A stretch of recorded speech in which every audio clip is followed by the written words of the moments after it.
အခုတစ်ခေါက်ဗီဒီယိုမှာတော့ဒီကနေ့အော်တိုဘာလ3ရက်နေ့ရဲ့စိတ်ဝင်စားစရာနောက်ဆုံးရအားကစားသတင်းတွေကိုစူးစီးတင်ဆက်ပေးသွားမှာပဲဖြစ်ပါတယ်။ပထမဆုံးတင်ဆက်ပေးခြင်းတဲ့သတင်းတစ်ပုဒ်ကတော့ဘာစီလိုနာအသင်းဟာသူတို့ရဲ့အဓိကကွင်းလယ်ကစားသမားဖရန်ကီဒီဂျောင်နဲ့စာချုပ်သစ်ရှုပ်ဆိုဖို့အလွန်နီးစပ်နေပြီဖြစ်တယ်လို့လည်းသိရပါတယ်။ဖာဘီဇိုရိုမာနိုရဲ့ဖော်ပြချက်အရဘာစီလိုနာအသင်းဟာဒီယွန်နဲ့2029ဇွန်လအထိသက်တမ်းရှိမဲ့စာချုပ်သစ်တဲ့အတွက်သဘောတူညီမှုရရှိဖို့အလွန်နီးစပ်နေတာပါ။လက်ရှိအခြေအနေတွေအရကစားသမားနဲ့နှစ်ဝါးဖြင့်သဘောတူညီမှုရရှိထားပြီးတရားဝင်အသေးစိတ်အချက်လက်တွေကိုစစ်ဆေးနေပြီးနောက်ဆုံးလက်မှတ်ရေးထိုးဖို့သာကြံရှိနေတာလည်းဖြစ်ပါတယ်။နောက်ထပ်သတင်းတစ်ပုဒ်အနေနဲ့မန်ချက်စတာယူနိုက်တက်အသင်းဟာ18နှစ်အရွယ်ကိုလံဘီယာသားလေးခရစ္စတီယန်အိုရိုစကိုကိုအပိသက်စာချုပ်လက်မှတ်ရေးထိုးလိုက်ပြီးဖြစ်ပြီးဟီဝီကိုအတည်ပြုလိုက်ပြီးပဲဖြစ်ပါတယ်။စာချုပ်ပါအသေးစိတ်အချက်လက်တွေအရအပြောင်းရွှေ့ရေးဒေါ်လာ1 သန်းပေးချေရမှာဖြစ်ပါတယ်။ဒီစာချုပ်ဟာ2026နွေရာသီမှသာအကျိုးသက်ရောက်မှာဖြစ်ပြီးအသက်18နှစ်ပြည့်မှသာ UK ကိုပြောင်းရွှေ့ကစားခွင့်ရရှိမှာလည်းဖြစ်ပါတယ်။မင်းညာကစားခဲ့တဲ့ Europa Conference League အဖွင့်ပွဲစဉ်တွေကစားခဲ့ကြပြီး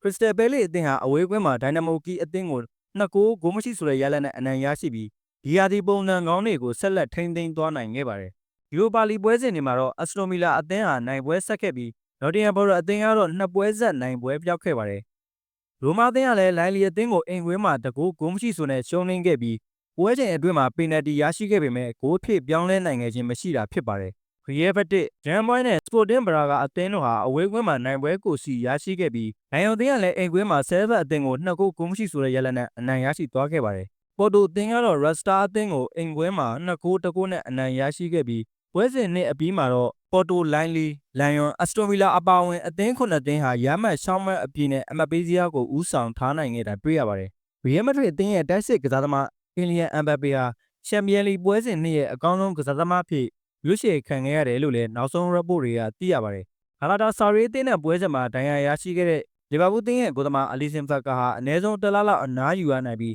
လာမယ့်နိုဝင်ဘာလနိုင်ငံတကာပွဲစဉ်တွေအထိကစားရအောင်မှာမဟုတ်သေးဘူးလို့လည်းနောက်ဆုံး report တွေကသိရပါတယ်။နောက်ဆုံးတင်ဆက်ပေးခြင်းတဲ့သတင်းတစ်ပုဒ်ကတော့ကမ္ဘာ့ဖလားကိုဝင်ရောက်ရှင်ပြိုင်မှာဖြစ်တဲ့ဥဇဘက်ကစ္စတန်အမျိုးသားဘောလုံးအသင်းဟာအီတလီအသင်းကောင်းဆောင်ဟောင်းဖာဘီယိုကနဘာရိုကိုနီးပြသစ်အပြင်ခန့်အပ်ရန်နှုတ်အားဖြင့်သဘောတူညီမှုရရှိသွားပြီဖြစ်တယ်လို့လည်းသိရပါတယ်။စာချုပ်ပါအစည်းအကမ်းချက်တွေကိုသဘောတူညီမှုရရှိထားပြီးဒါမဲ့48နာရီအတွင်းမှာစစ်ဆေးပြီးလက်မှတ်ရေးထိုးသွားနိုင်တော့မှာလည်းဖြစ်ပါတယ်။ဥဇဘက်ကစ္စတန်အသင်းဟာသူတို့အသင်းရဲ့သမိုင်းတစ်လျှောက်မှာပထမဆုံးအကြိမ်အဖြစ်ကမ္ဘာ့ဖလားရှင်ပြိုင်ခွင့်ကိုရရှိထားတာကြောင့်ကမ္ဘာ့ဖလားချန်ပီယံဟောင်းနဲ့ဘလုံဒီယောဆုရှင်တဦးကိုခန့်အပ်ခဲ့ခြင်းဟာသူတို့အသင်းရဲ့အားကစားစီမံကိန်းတွေအရေးပါတဲ့ရှေ့လမ်းတစ်ခုလည်းဖြစ်ပါတယ်။ဆိုတော့အခုတစ်ခေါက်ဗီဒီယိုအတွက်အော်တိုဘာ3ရက်နေ့ရဲ့စိတ်ဝင်စားစရာနောက်ဆုံးရအားကစားသတင်းကတော့ဒီလောက်ပါပဲ။ဗီဒီယိုလေးကိုဆုံးထိကြည့်ပေးကြတဲ့အတွက်ကျေးဇူးအများကြီးတင်ပါတယ်။ပွဲဆောင်ရဲ့ Facebook နဲ့ YouTube Channel မှာနောက်ဆုံးရအားကစားသတင်းတွေနဲ့သုံးသပ်ချက်တွေကိုတွားရောက်နားထောင်နိုင်ပြီး Subscribe လေးလုပ်ပေးပါလို့ပြောရင်းနဲ့နောက်ထပ်ဗီဒီယိုတွေမှာပြန်လည်ဆုံတွေ့ပါမယ်ဗျ။